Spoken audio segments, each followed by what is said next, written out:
indah mengukir langli selawang kiban opata kaye meranti donya karule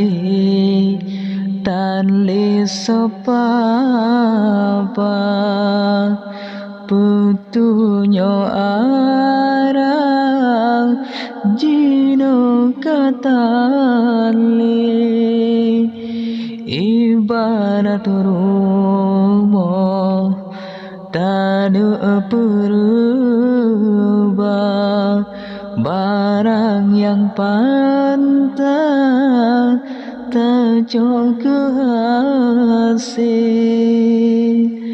lampungan spray AC kunukas Bandung pesibla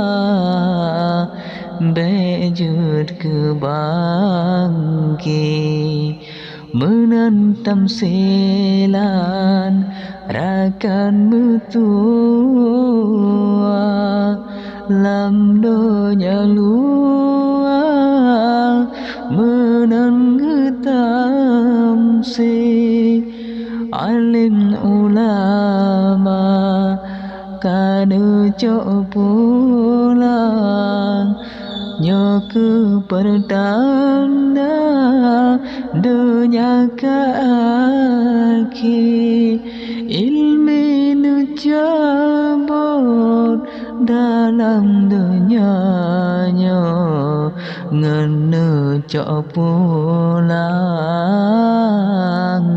alim ulama indah mengukilam di selawa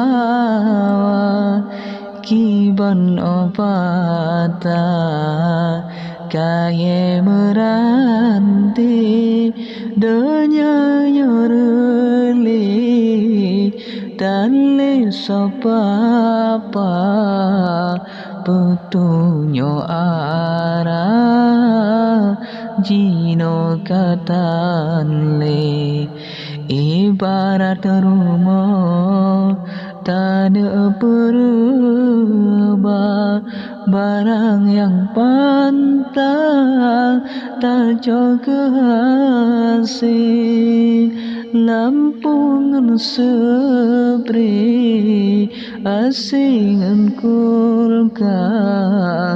Bandung pesibla bejur ke bangki menantam selan rakan mutua donya luar menang getam se alim ulama nucok lebaga katro bajata donya nyoka aki katro bajata